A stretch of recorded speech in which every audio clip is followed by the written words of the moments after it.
Amigos, discutimos há bastante tempo, SAF ou não SAF. SAF me lembra muito as parcerias com as empresas que explorariam o marketing dos clubes e que tornariam os clubes potentes. ISL, Hicks Mills e Octagon Koch Tavares duraram alguns anos e depois, foi tudo por água abaixo. O Grêmio chegou a dizer que teria o mesmo tamanho do Barcelona com a parceria com a ISL. Deu com os burros na água. Toda essa celeuma também agora com a OS. Então, parceria é com o seu torcedor, tanto o Grêmio quanto o Internacional. O Grêmio está aí com 80, 90 mil sócios em dia, o Internacional com 150 mil, deve estar com 130 mil em dia.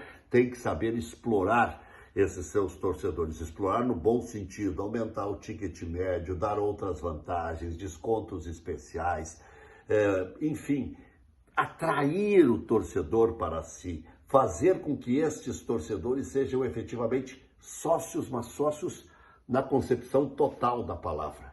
E que isso venha acontecer logo, para que não apareçam aventureiros. O negócio do futebol é tão bom que a Portuguesa de Desportos, que não tem nem série nacional, parece que agora vai jogar a Série D, vai ser comprada por 1 bilhão. Então, para comprar Grêmio Internacional tem que ser no mínimo 10 bilhões. As áreas generosas de terra que tem Grêmio Internacional. E outra, eu tenho ouvido os entendidos de futebol, como o Dr. Elvio Henriquson, por exemplo, tem até livro publicado. Quem compra um clube de futebol, ele quer mandar em tudo. Ele não vai querer chegar aqui e ficar com 49%. E convenhamos, né? Quando se faz uma venda, uma boa arrecadação extra, tem que se investir em patrimônio, em melhoria do patrimônio. Só pode se gastar o que pode. E aí eu me apego de novo aos dirigentes do passado, Gilberto Medeiros, Fernando Miranda, que foram abnegados, que não pensaram antes em si e depois no clube, que a maioria faz.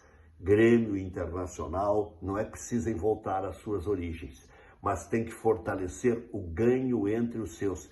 Cadê os ricaços que participam na concepção das campanhas e depois sobem? Todos eles têm um enorme capital, montanhas de dinheiro, que agora chegarão os caras certos no poder. Onde estão os caras pálidas que não ajudam a salvar os clubes nessa hora, que precisam de garantias, que precisam disso e daquilo e de mais aquilo outro para poder investir nos clubes de futebol? Ou eram parceiros de Araque, ou tinham outros interesses, como diria o falecido Leonel de Moura Brizola.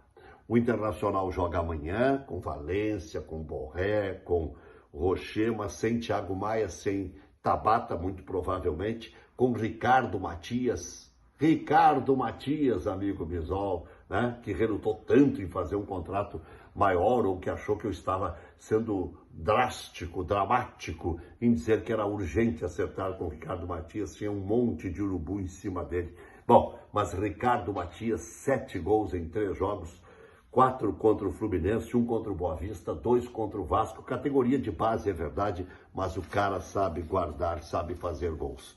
O Grêmio joga hoje uma partida contra o Juventude, que não ganha em Porto Alegre há 16 anos, desde 6 de abril de 2008, quando fez um 3-2 sobre o Grêmio. Aravena, Soteldo, Vidiaçante estão chegando na madrugada, estarão chegando na madrugada com um voo fretado com o avião do Celso Rico. Vem muito cansados. Vidiaçante jogou na altitude de La Paz, 2-2, empatou o Paraguai. Soteldo jogou no empate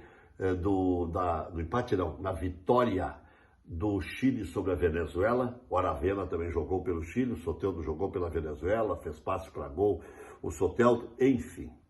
Tudo isso nós vamos viver com riqueza de detalhes numa rodada eletrizante. Tem Criciúma e Vitória, tem Atlético Paranaense e Atlético Goianiense, necessidade urgente do Atlético Paranaense vencer. Fluminense e Fortaleza, jogo duro para o Fluminense. Bragantino e São Paulo pode ser quase uma despedida do Bragantino. Os colorados secando o São Paulo. Enfim, quarta, quinta e sexta de bom futebol. O Inter joga na quinta, o Fortaleza enfrenta o Fluminense no Rio na sexta, o Grêmio joga na noite desta quarta-feira, jogo cercado de emoções, casa cheia, Grêmio precisando de um torcedor com paciência. Para encerrar, o Campeonato Gaúcho pode ter a seguinte fórmula: 3 quadrangulares. O campeão de cada quadrangular, dos 12 clubes, 3, portanto, e mais o segundo melhor colocado dos grupos, o que tiver mais pontos nos 3 grupos. Depois, semifinal e, por fim, a final, ou as finais. Aí tem que ver o que vai anunciar o presidente Luciano Oxman. Do 5º ao 8º, tira os 4 classificados, do 5º ao 8º, disputa de vaga para a Copa do Brasil. E do 9º ao 12º, 2 rebaixados. Do 9º ao 12º, quase que uma segunda chance para quem ficou mal colocado nas rodadas iniciais dos 3 quadrangulares. Então, vai mudar, como disse em primeira mão, no Cadeira Cativa, a fórmula do campeonato, como já anunciou o presidente Luciano Oxman. Muitas emoções, muita movimentação, tudo você confere conosco.